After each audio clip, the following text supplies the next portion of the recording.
Hello, I'm CJ Willerman. Please don't forget to subscribe to our show. Now let's get into it. This is the episode the Israeli government is desperate for you to never see. And it's why several attorney generals in the United States have threatened to arrest journalists who broadcast what we are about to reveal in this program. The unspoken truth about the Palestinian resistance group known as Hamas.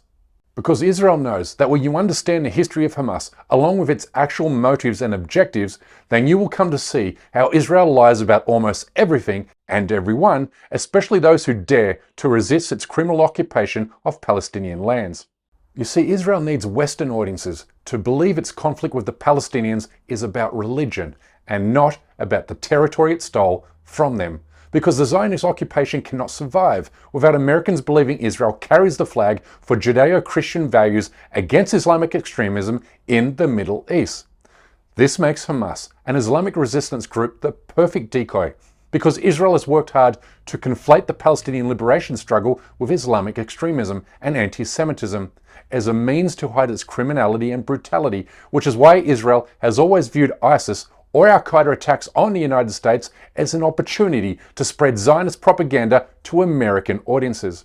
I mean, even a senior aide to Netanyahu told US lawmakers that 9/11 and the Boston bombings were the best thing to happen to Israel. I think if you look historically, there was a big change after 9/11.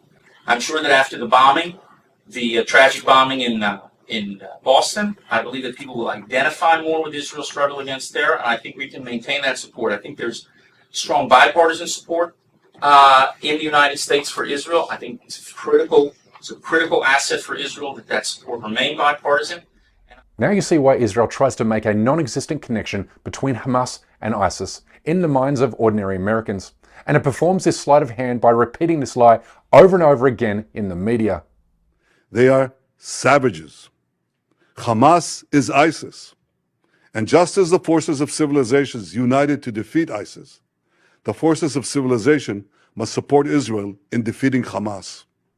By falsely linking Hamas, a legitimate resistance group and the governing authority of Gaza, to ISIS, an illegitimate terrorist organization, Israel wants Western audiences to believe Hamas is the poster child for Islamic extremism and anti-Semitism, and that it aims for nothing more than to kill every Jew on the planet.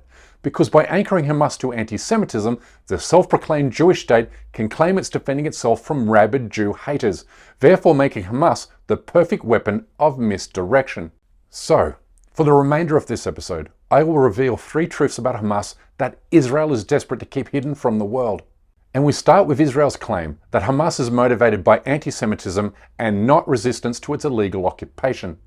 A claim that is an easily provable lie. In fact, the revered founder of Hamas, Sheikh Ahmed Yassin, said he loved the Jewish people but hated Israelis only because they are illegally stealing and occupying Palestinian land. احنا ما بنكره اليهود ونخاف اليهود لانهم يهود. اليهود اهل دين واحنا اهل دين. احنا بنحب كل اهل الاديان. اخويا هذا اللي من امي وابويا اللي دينه مسلم اذا اخذ بيتي وقربني منه انا بقاتل اخويا. قاتل ابن عمي اذا اخذ ارضي وبيتي وقربني. فلما اليهودي ياخذ ارضي وبيتي وقربني منها كمان انا مستعد اقاتل. أنا ما بقاتل أمريكا ولا بريطانيا ولا دول أخرى. أنا كل الناس معهم بالسلام. بحب كل الناس وبحب الخير لكل الناس.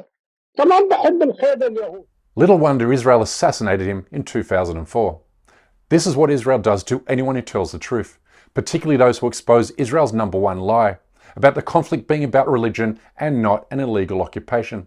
And this is why Israel assassinated Hamas co-founder Abdel al-Rantizi, 4 weeks after he explained clearly why comparisons between Hamas and al-Qaeda are patently absurd. Zionist propaganda against Hamas. No, we are inside Palestine.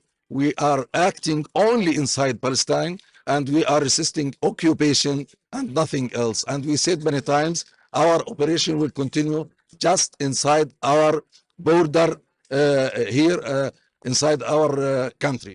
Hamas has been crystal clear about its motives and objectives since its founding in 1987, the year Israel waged a full-scale war against Palestinians in the occupied territories, known to them as the First Intifada.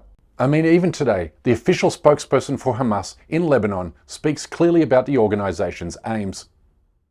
What we are saying clearly, that we don't have a problem with the Jews for their religion. In fact, we respect their religion, we respect Moses, and we believe him like we believe in Muhammad. It's not a religious war. It's not a religious war. It's an occupation for our lands. Whoever will occupy our lands, we will fight him to be independent, to remove the occupation. If they are using the religion against us, it's their problem. Okay, this is the part where pro-Israel propagandists point to some examples of anti-Semitic language contained within Hamas's founding charter of 1988. Well, let's unpack this propagandized talking point. And we go back to 1987, the year before the original Hamas charter was published, when Israel rejected a peace proposal from Hamas in which Hamas promised peace if Israel withdrew from the occupied Palestinian territories, released Palestinian detainees, restored Palestinian rights, and allowed Palestinians to elect their own representatives. An offer that was flatly rejected by Israel because the Zionist regime has zero intentions to withdraw its nearly 1 million illegal settlers from the occupied Palestinian territories. In fact, Israeli leaders talk openly about ethnically cleansing Palestinian land and expanding their settlement enterprise, which is why Israel has rejected all 5 peace deals proposed to them by Hamas since 1987. Now read that again. Israel has rejected all 5 of Hamas's peace proposals because Israel has zero intention of ever ending its criminal occupation. Therefore, Hamas, acting out of anger, wrote some particularly nasty things about the Jewish religion in its founding charter. This is normal human reaction to an occupying force that refuses to abide by international law. Here's the Jewish American academic Noam Chomsky to explain. Let's look at the Hamas charter. The Hamas charter was written by maybe half a dozen people in 1988. At a moment of an extreme Israeli attack on Gaza. It has no status. They've repeated over and over again that it doesn't apply anymore. And if you're interested in charters, why keep to that? Take the governing party in Israel, Likud. It grew out of Cherut. That's its ideological center, Begin's Cherut, Netanyahu's Cherut. Its position, never changed, is that the land of Israel, that the entire land of Israel belongs to the Jews. That includes today's Jordan, okay? In fact, the old slogan was, both sides of the Jordan. That's ours, and this is too. They've never changed that, so that's their charter. Does anybody pay attention to it? Of course not. As Mr. Chomsky noted, Hamas updated its charter in 2017 to remove anti-Semitic language, stating clearly it's seeking only to end the occupation and it will respect a Palestine based on pre-1967 borders and in accordance with international law. But this is where you get to the really perverse aspect of this story. That at the same time Israel deliberately mischaracterizes Hamas objectives and rejects its numerous peace deals, Israeli leaders not only encourage and praise Hamas for helping Israel kill the two-state solution, but also it was Israel that funded Hamas as part of its strategy to divide and conquer the Palestinian people. But once the Israelis invaded and occupied the Strip, they didn't just turn a blind eye to these Islamists, they encouraged them. See, the Israelis, especially right-wing Israelis, wanted to undermine the power of the dominant Palestinian political force at that time, the nationalist PLO, at the heart of which was the secular Fatah party of Yasser Arafat, their bête noire.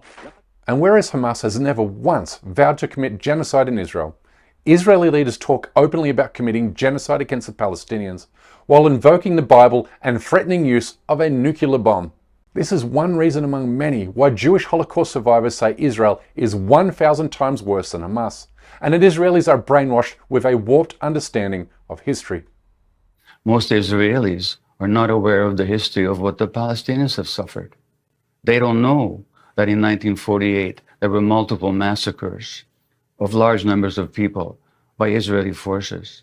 They don't know the history, the subjective experience of the Palestinians.